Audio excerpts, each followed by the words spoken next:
Amen. Praise the Lord. Masaya na wala ka ng utang. Wala naman maniningil sa'yo. Amen. Yung iba naman, mukhang may utang pa rin hanggang ngayon. Well, pag sinabi po ng awiting utang yan, ang pagkakautang natin sa Diyos.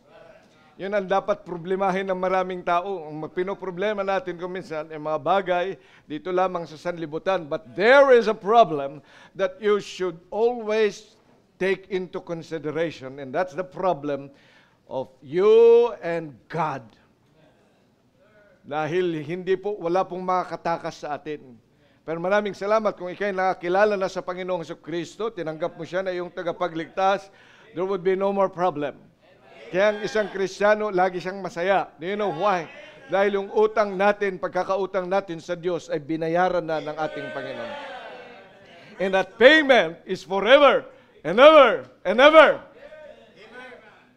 Kaya kung ikaw ay tatanungin saan ka napupunta pag ikaw ay namatay, alam mo, wala ka ng pagkakautang sa Diyos. Kaya nga masasabi ng isang taong nanampalataya kay Kristo na siya ay pupunta na sa langit. You know why? Kasi nga binayaran na ng ating Panginoon. That's why we stand redeemed. Pero kung ikaw ay walang pananampalatayang ganyan, you are not yet redeemed. Kailangan magkaroon ka ng pananampalataya ngayong umagang ito. Amen. At bago matapos ang ating service, I hope and I pray that you would be freed indeed from the debt that you have in the eyes of God. Okay, tayong lahat po ay magsitayo. 2 Corinthians, as I've told you, bilang mga anak ng Diyos, when we have been freed from our debts, we are now stewards.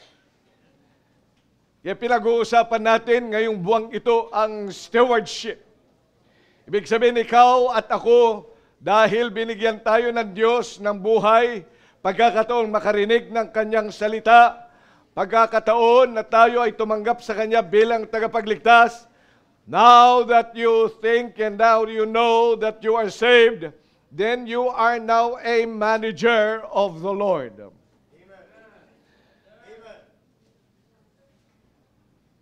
Naintindihan ba ako?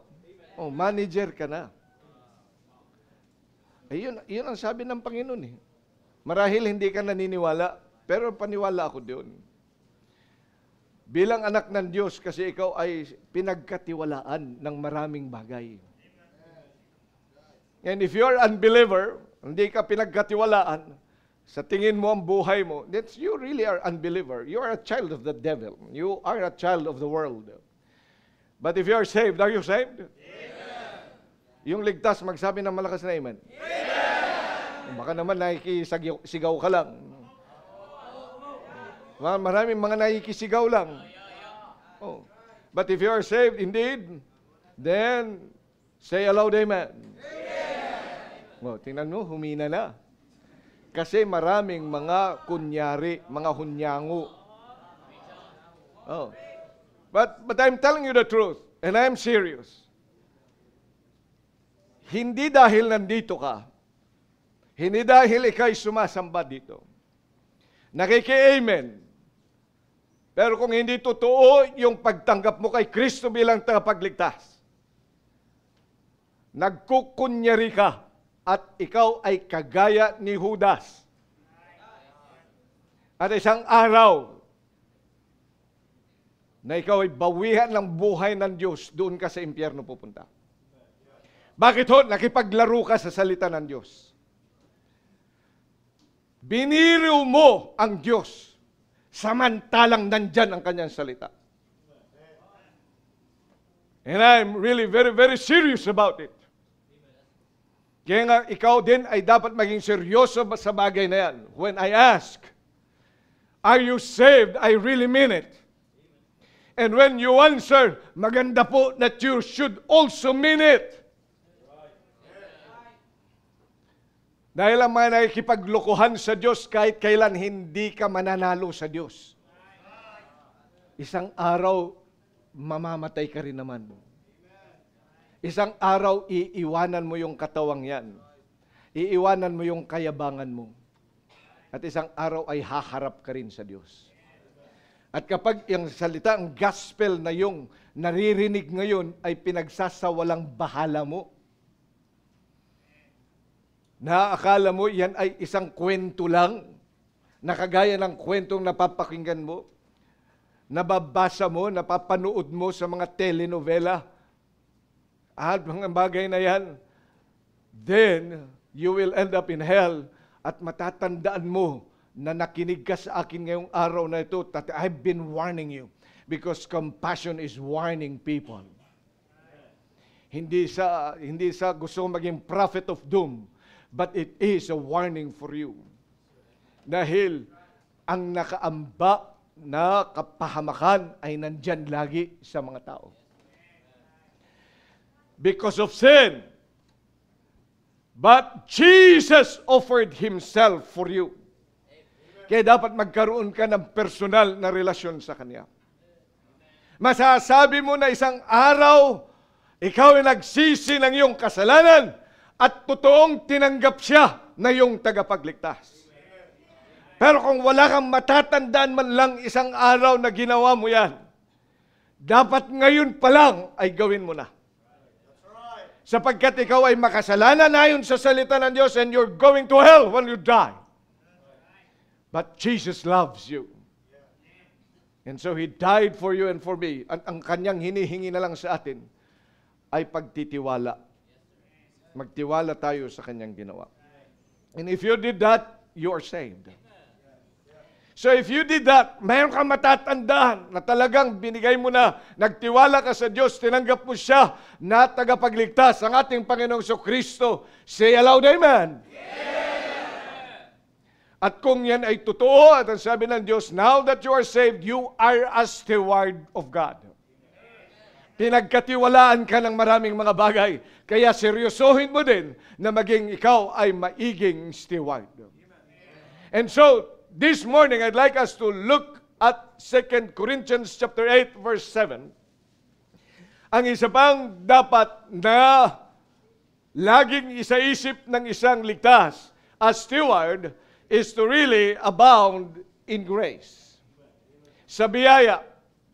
Tingnan nyo, pero ito po sa verse number 7, yan po ang gusto kong tingnan natin. Ang sabi ng Panginoon, therefore, as ye abound in everything, in faith and utterance and knowledge and in all diligence and in your love to us, see that you abound in this grace also. You see the Word of God, sa maikling panahon, allow me to talk with you, see that you abound in this grace also. Yan po ang salita ng Diyos na dapat po ay ating titingnan, see that we abound, na tayo po ay lumalago. Saan? Sa biyayang tinutukoy niyan. There is a grace that we should also. Ayan yung salita ng Diyos, hindi ko salita. So may biyaya, kasi ang mga tao, tayo ay naligtas sa biyaya ng Diyos. Amen. At mayroong mga biyaya sa ating buhay na tuwang-tuwa tayo. Pero may biyaya naman sa ating buhay na iniitsapwera natin. At ito ngayon yung tinutukoy na Apostle Paul na biyaya kung saan din tayo dapat ay lumago. Amen. May mga biyaya, tuwan-tuwa tayo sa lahat ng mga biyaya, pero merong biyaya na doon tayo takot. At gusto ko makita natin kung saan ba takot ang sa biyaya ang mga mananampalataya. Dakilang Diyos, pagpalain mo po ang inyong salita. Ikaw ang manguna sa amin. Tulungan niyo po kami that we will take heed of your word, that see that we abound in this grace also. Maraming salamat sa pagkakataon sa pangalan ng Panginoong Hesus. Amen. Okay, please take your seats. Pag sinabi natin grace, biyaya, let me do it very quickly this morning. Pag sinabing Diyos ng biyaya, ito po ay unmerited favor o kaya pabor ng Diyos. Yan po ang biyaya, ang pabor ng Panginoon sa atin. Sa totoo, dahil makasalanan ng tao, galit ang Diyos sa atin. Kaya kinakailangan na bumaba ang ating Panginoong Kristo at mamatay siya doon sa krus ng Kalbaryo para magkaroon tayo ng pabor sa Diyos. Dahil sa totoo lang, tayo po ay dapat lang parusahan dahil sa ating kasalanan. Ikaw mismo at ako, alam mo yan, na kapag may nagkakasala laban sa iyo at laban sa buhay mo, gusto mo parusahan yan. Pag may nagnakaw sa iyo, gusto mong bugbugin.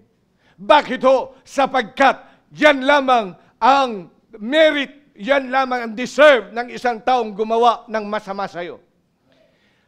Tayong lahat ay may ginawang masama sa Diyos at patuloy na gumagawa ng masama laban sa Diyos. Dahil marami sa atin ang hindi nakakilala sa Kanya at hindi sumusunod sa Kanyang salita. Kaya nga tayong lahat, galit ang Diyos yan. Kailangan parusahan ng Diyos, kaya siya nagprepara ng impyerno. Dahil doon lang dapat tayo. Kulungan forevermore. Sa mga kulungan natin dito sa ating bansa, maaring makalaya. Pero yung kulungan ng Diyos, hindi ka makakalaya. Dahil isang araw na ikay mamatay dahil nagkasala at galit ang Diyos sa iyo. Walang pabor ang Diyos sa iyo. Doon ka forever and ever and ever. Kaya wala kang makikita dito na isang tao na nabuhay na magmuli at sabi niya, galing ako sa impyerno. Kaya kung naghahanap ka ng isang tao para lang maniwala na may impyerno, hindi yan babalik sa iyo. Sapagkat walang nakakaalis sa impyerno. Dahil galit ang Diyos.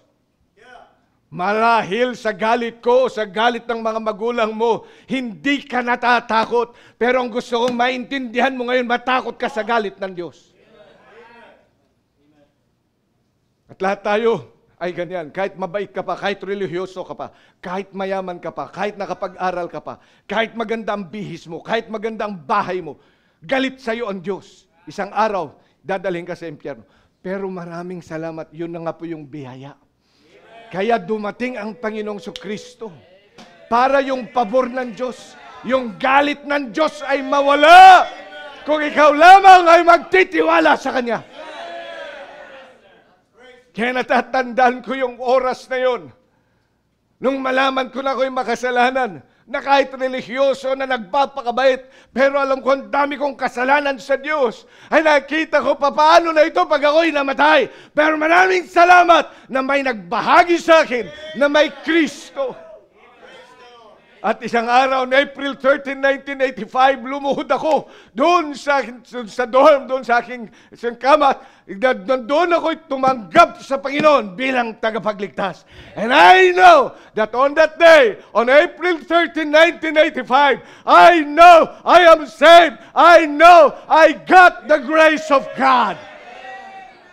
Hindi dahil mabait ako, hindi dahil religyoso ako, kundi dahil mabait ang Diyos. You see, diyan tayo nag-umpisa lahat. Kung ikaw ay anak na ng Diyos, you have the grace of God, favor ng Diyos. It says you were saved. Kaya ho, ang sabi ng Diyos naman, dahil ikaw'y nakatanggap ng biyaya niyang yan, sabi ng Panginoon sa 2 Peter chapter 3, verse number 18, but grow in grace. Dapat lamang na ikaw ay lumago saan? Sa pabor ng Diyos. Hindi lang yung pabor niya na hindi ka napupunta sa impyerno. Dahil kung ngayon, kung ikay naligtas at binigyan ka lang ng pabor ng Diyos para pumunta ng langit, pag tumanggap ka ngayon, didiretso ka na sa langit. Dapat hindi ka na nabuhay. Dapat di ka nabuhay. Dapat patay ka na. Kasi nasa langit na. Pero ang Diyos, gusto niya, makaranas ka pa ng mga biyaya. Amen. Mga pabor ng Diyos. Kaya nga binensyon dito yung iba't ibang pabor ng Diyos.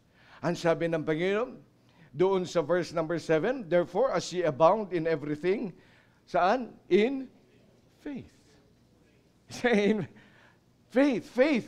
Alam mo ang pananampalataya na yan? Biyaya ng Diyos. Binibigay ng Diyos yun, yung nanampalataya ka. Ano bang pananampalataya? Is taking God at His Word. Kaya may Bible. Kaya nga dapat lumago ka saan? Sa biyaya ng Diyos. By increasing your faith in the Word of God. Dapat ikaw ay nagmamahal sa salita ng Diyos. Kaya ngayon na sabi mo, ikaw ay ligtas na, dapat ikaw ay magkaroon ng paglago saan? Sa pananampalataya. Kaya ikaw ay dapat lang sumama sa ating Bible reading. Dapat ikaw ay magkaroon ng kopya ng salita ng Diyos. May cellphone ka, may bahay ka, meron kang mga damit, meron kang kinakain, pero wala kang Biblia. Dapat meron ka. Lumago-lago ka naman. At maraming salamat sa atin dito na may mga lumago na. Kaya nga may Bible na. Sino ang mga Bible? Pakitaas ang inyong mga Bible. Wow, lumago na kayo. Sino yung mga Bible? Yan ay hindi lang ngayon yan. Marami ka pang naging Bible. Pakitaas. Marami ka nang naging Bible. Ako, marami na. Siguro, hindi ko alam kung pang-10 na ito. Kasi kapag yan yung binabasa mo, siyempre ginugurihan mo. Oh, maraming mga notes yan. Hanggang sa kagagamit niyan, paluma ng paluma. Kaya ngayon, paluma na naman. Ayan. Yung mga hindi lumulumang Bible, kasi hindi ginagamit yung. Kaya kung yung Bible mo hindi naluma, ay kasi hindi mo ginagamit. Tingnan mo ang damit mong paborito mo. Lagi kang suot ng suot. Mamaya, butas na. Susulsyahan mo na. Kasi ginagamit mo yan. Kaya dapat lumago-lago ka. At alam nyo, ang mga doon sa tao doon, sabi niya, lumalago sila. Dapat nalago ka. Saan pa? Sabi ng Panginoon. And utterance. Ano yung utterance? Sa pakikipag-usap. Hindi na siya nagmumura. Hindi na siya nagsasalita ng masamang salita. Hindi na siya sinungaling. Marami sa atin ang sinungaling. Ay dapat yan ay tandaan mo na ang Diyos, alam niya ang buhay mo. Hindi ka makapagsinungaling sa Diyos. Ang daming mga palusot, ang galing magpalusot. Pero sabi ng Panginoon, dapat ay lumago ka sa utterance. Ikaw ngayon ay dapat matuto ngayon makipag-usap sa salita ng Diyos sa ibang tao. Ikaw ang galing-galing mo lagi, nagsasabi, ay, wala ka dyan. Mas maganda itong aking bahay namin. Mas maganda ito, mas magaling si Lolo, mas magaling si ganito. Mas magaling ang tatay ko sa'yo, sa iyong tatay, mas mayaman kami, mas ganito. Ang dami mong may pinagyabang. Pero kailan ka nagsalita ng salita ng Diyos? Tagal-tagal mo nang nakikinig ng salita ng Diyos, di ka pa rin marunong makipag-usap sa tao patungkol sa salita ng Diyos. Ano lang lagi ang kausap nyo? Yung ML mo, ay mga kabataan. Yun ang pinag-uusapan ninyo. Mga artista, basketball, saan? Saan pa? Saan pa? Pagkain, saan? Sa mga kalalakihan, ano ba ang mapinag-uusapan? Ay, mas masarap pala yung alak na ito. Mas masarap pala ang serbesa nito. Alin ang mapinag-uusapan? Your utterance is always in the world. Amen. Dapat lumago-lago ka naman sa pakikipag-usap ng salita ng Diyos.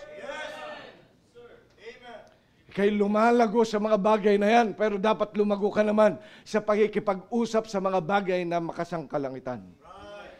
Galing mo ng green joke, ang galing mong magpatawa, ang galing-galing mo talaga sa paggawa ng mga istorya, mga kwento, at ang mga tao ay talagang nakikinig sa'yo at mulaga pa sa pakikinig sa'yo. Pero kailan ka nagsalita ng salita ng Diyos? Kailan ka nagsalita ng patungkol sa bagay na sankalangitan? Ang galing mo sa profession mo. Yeah, I know you're great in your profession. I know that you're great in your academics. And you can You can, differentiate between a pronoun and a noun, and an a and an o. At kaya mong sabihin na kung ano ang solar system at saka sa solar power. You can define and you can differentiate. Magandang mga bagay, you can explain all the theories in this world. Talino mo. You can even express the three branches of the government in the Philippines. And these are, number one, the executive branch, which consists of the President of the Republic of the Philippines and down to the barangay captains. And then we have the legislature. Ano naman yun?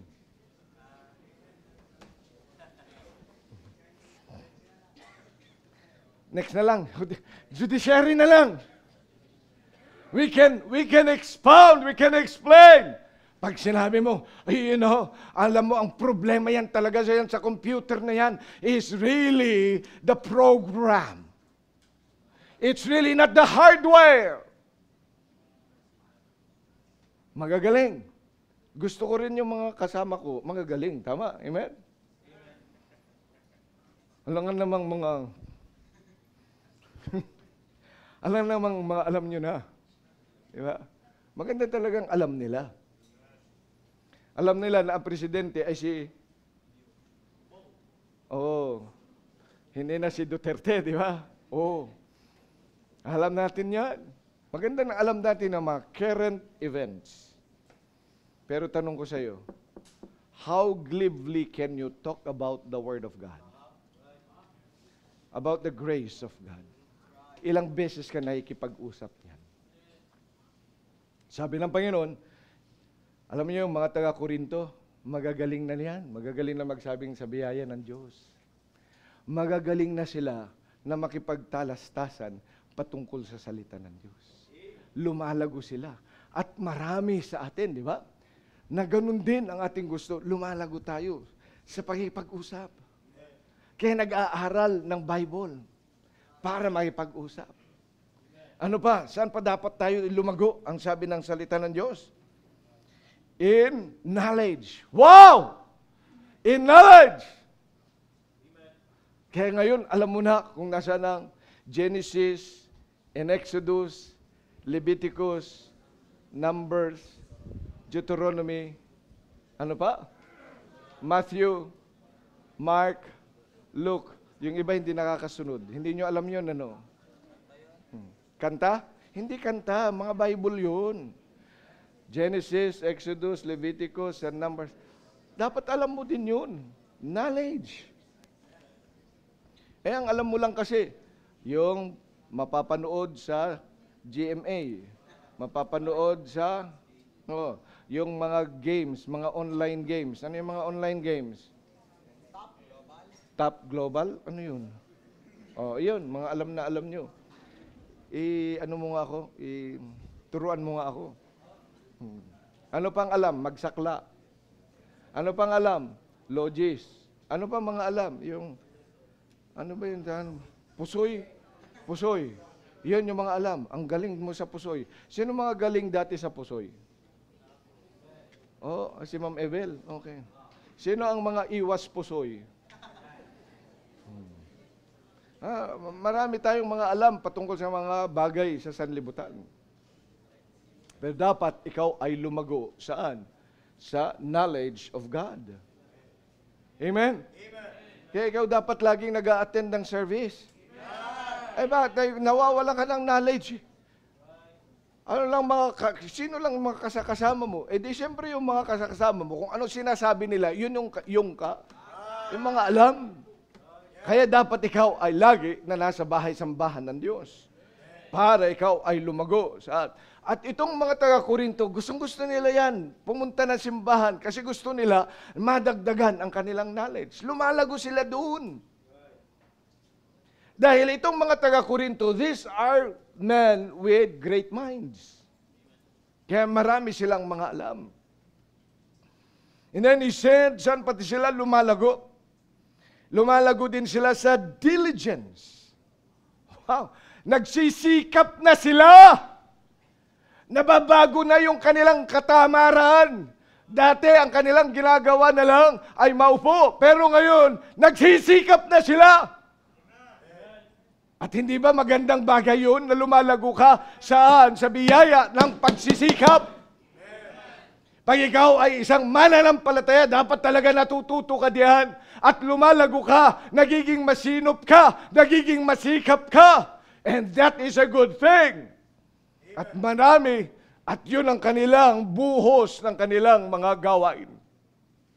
And then he said, and in your love to us, yung pag-ibig nila sa mga ngaral ng salita ng Diyos. Dati galit sila kay Apostle Paul, pero habang si Apostle Paul ay nangangaral, at yan ay nakita nila kung paano ang buhay nila ay lumalago at naayos, at nagkakaroon na sila ng pag-ibig sa mga ngaral ng salita ng Diyos.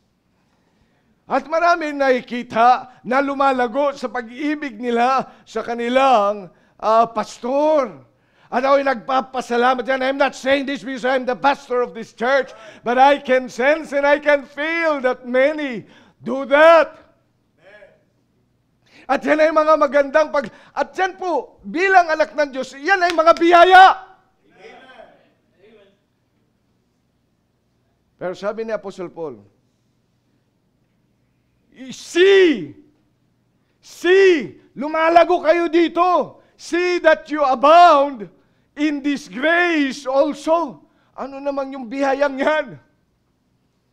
Ano yung tunay na biyayang yan? Tingnan sa verse 1 ng 8. Moreover, brethren, we do you to wit of the grace of God bestowed on the churches of Macedonia. So may biyaya na ibinigay ng Diyos doon sa mga simbahan sa Macedonia. Anong biyaya yan? Look, verse number 2. How that in great trial of affliction, the abundance of their joy and their deep poverty abounded unto the riches of their what? Liberality. Ibig sabihin, lumalago sila sa pagiging mapagbigay. Amen. Hindi sila kuriputsi. Lumalago na siya. Tingnan nyo, ilan lang nag-amen doon. Oh, ay galit tayo kasi gusto natin, yung pera natin, pera ko. Yung pera ng mister ko, pera ko. Yung pera ko, pera ko. Yung pera niya, pera ko pa rin. Pag naghati, sa'yo, sa akin, sa akin, sa'yo, sa akin, sa akin, sa akin, sa'yo. Ha? Yan tayo na maghati. Gusto natin hati. Because we are selfish. Kaya bawat isa sa atin selfish. Sa tingin mo, Ilocano lang yung kuripot. Sino mo sabi sa'yo na dami kong kilalang Tagalog, kuripot? Nandito pa. Sa totoo, marami akong kakilala mga Bisaya. Ay, bira talagang pagkakahawak doon sa pera din niya. Matindi pa sa Ilocano. Oh. Nakikita na kayo, di ba? Sabi nila, doon daw sa Bisaya, kapag yung iyong kape ay dumapo ang langaw, ano yun? Yung ginigiak mo lang siyang ganyan, tapos tinatapon mo lang yung konti, di ba? Tapos iinumin mo ulit. Pero sa Tagalog, pag ng kape mo, nagkaroon ng langaw, kukuha ka ng kutsarita, gaganyan mo, di ba? Tatanggalin mo, tapos iinumin mo ulit. Eh, yung Ilocano, ang sabi nila, yung Ilocano, huhulihin niya yung langaw na nandun, pipigain niya, pagkatapos, kasi nakainom yan eh. Daya nyo ha. Pero marami ako kilala, mas higit pa doon. Marami sa atin madamot talaga. Lahat tayo madamot. Oo. Kaya kapag ikaw naging Kristiyan, dapat makita mo, biyaya yung mapagbigay. Biyaya yung ikaw. Sabi niyan, ito biyaya. Alam mo paano naging biyaya ito? Sabi niya, kahit pa meron silang great trial of affliction. Pag sinabi ng Bible na affliction, may kahirapan. Hirap sila sa pera. Hirap sila saan? Sa pagkain. Hirap sila sa tubig. Hirap sila sa damit. Hirap sila sa lahat ng mga bagay. Pero mapagbigay! Yan yung biyaya. Mapagbigay hindi lang sa kapwa, kundi mapagbigay sa gawain ng Diyos. Ano? Marami kasi mapagbigay kay Mr. C, mapagbigay doon sa kaibigan, pero madamot sa simbahan. Ang tinutukoy na biyaya dito ay yung pagbibigay mo sa simbahan. Ulitin ko yung biyaya na tinutukoy dito, yung pagbibigay mo sa gawain ng Diyos. Ulitin natin, ang pagbibigay ng biyayang ito na dapat see that you abound in this grace also. Yun yung pagbibigay mo sa gawain ng Diyos. See, ang sabi niya, tingnan mo naman kay lumalago diyan. Tingnan mo naman kung lumalago nga yung pagbibigay mo sa simbahan. Na kahit sila ay mayroong problema sa buhay nila, they were liberal in their giving. Ano sabi sa verse number 3? For to their power I bear record, yea, and beyond their power, they were what? Willing of this. They give beyond their power. Ano ibig sabihin beyond their power? Kung ang kakayanan niyang magbigay, sa totoo lang ay 1,000, pero nakapagbibigay siya ng 2,000. Pwede ba yun? Yun yung biyaya. Ang sweldo lang niya ay 5,000. Pero ang naibigay niya ay 8,000. Yun yung ibig sabihin ng beyond power. Naintindihan natin? Paano nagawa yun? Biyaya nga. Hello? Yung iba kasi, kaya ko ba yun? O kaya nga, kailangan mo biyaya. Pag tinitingnan ko nga yung record ko sa pagbibigay ko sa gawain ng Diyos, akala ko hindi talaga ako makapagbigay. Pero pag tiningnan ko, pambihira, saan galing lahat ng mga ito? Ang binibigay lang naman sa akin ng simbahan ay itong amount na to. Pero bakit nahigtan pa? Because of? Yun, because of? Grace of God. Dapat nalago ka rin doon. No. Hello? Dapat nalago ka rin diyan. Beyond their power. Ano pa sabi niyan? In their deep poverty. So verse number 2. Diba? Deep poverty. Kaya hindi yan kailangan maging mayaman para makapagbigay. Hello? Hindi na kailangan mayaman. Mayaman lang ako, pastor. Bibilhin ko yan, bibilhin ko to. Hindi kinakailangan maging mayaman sa pagbibigay sa Diyos. Kahit pa in deep poverty, pwedeng magbigay sa Diyos.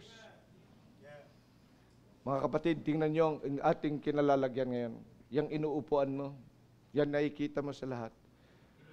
Marami ang mga in deep poverty na mga members ng church na to. Pero nagbigay. Oh, hindi sila mayayaman, pero nagbigay. Kaya meron tayo niyan. Yun yung biyaya. At kung nandito ka ngayon, at hindi mo pa naranasan yan, ano sabi ng Panginoon? Ano salita ng Diyos? See that you abound in this grace also. Tingnan mo rin na ikaw din ay magkaroon ng biyayang kagaya niyan. Tingnan pa sabi niyan, verse number 4. Praying us with much entreaty that we would receive the gift. You see, praying, ibig sabihin, pinagpipilitan pa nila. Hindi yung,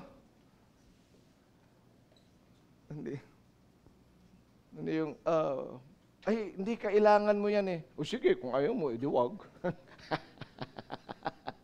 Pero sila mismo, pinagpipilitan nila, hindi po. Apostle Paul, ito po ay bibigay namin sa gawain ng Diyos. Sabi na Apostle Paul, pambihira naman, hirap na nga kayo sa buhay. Pero sabi nila, hindi! Praying us with much entreaty. Ibig sabihin, nakikiusap pa sila, tanggapin nyo to. Hindi ito kakulangan sa amin. Ito'y kagalakan namin.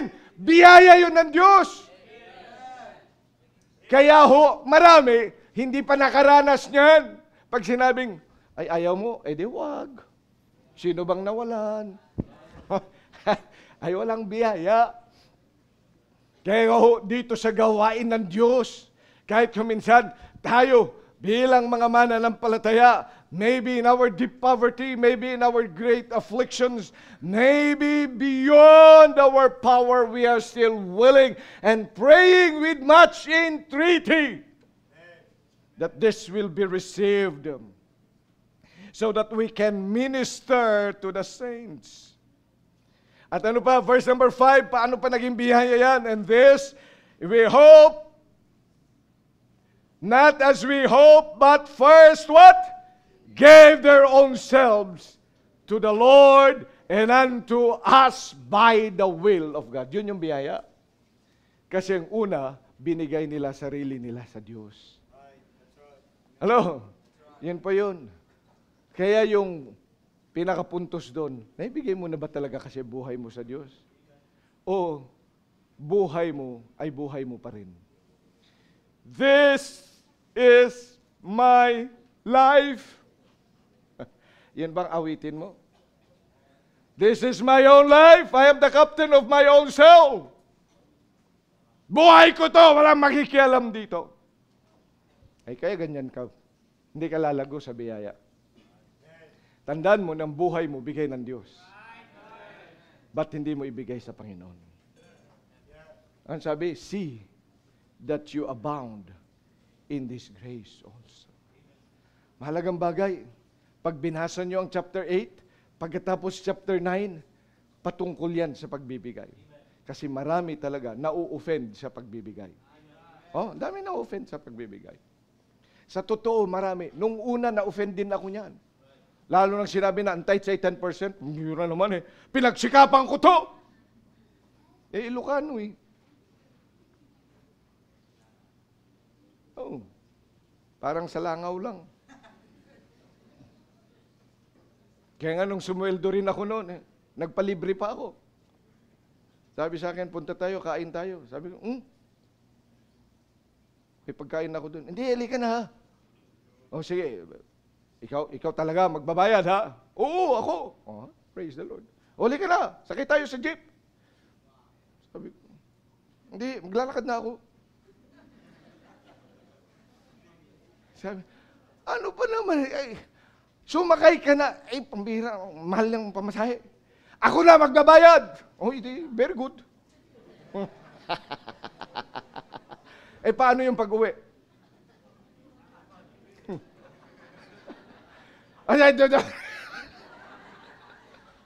Kaya nung naging Kristiyano, pinag-usapan ng tithes, pambira, galit na galit ako.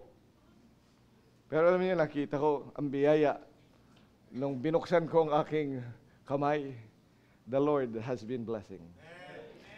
Binigay ko yan sa gawain ng Diyos, and the Lord has blessed. At natutuwa ako makita na may nangyayari sa gawain ng Diyos. Pag maraming mga kaluluwan na pupuntahan dahil may nagbigay para sa pamasahe.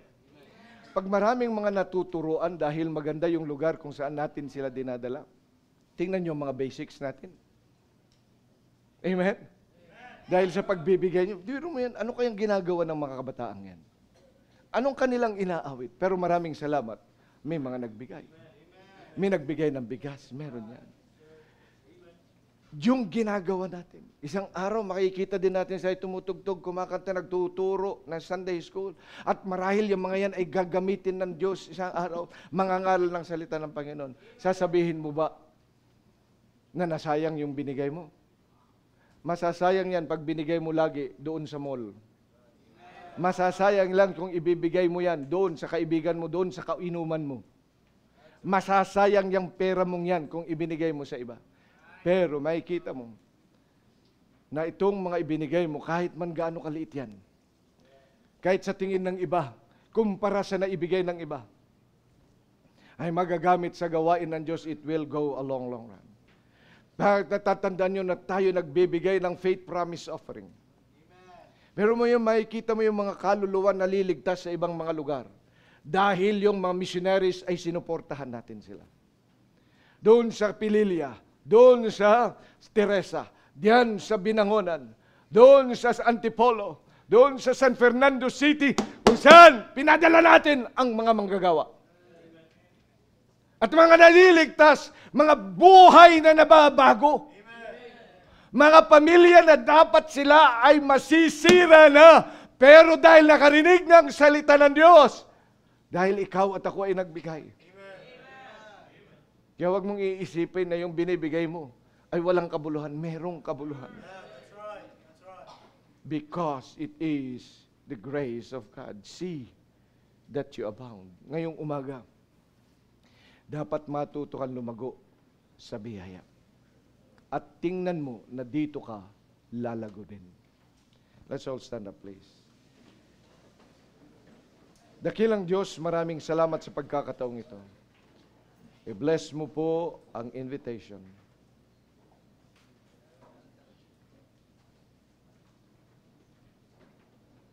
Upang magkaroon ng panahon ang mga bisita, ganun din pa mga members, pag-isipan ang inyong mga salita.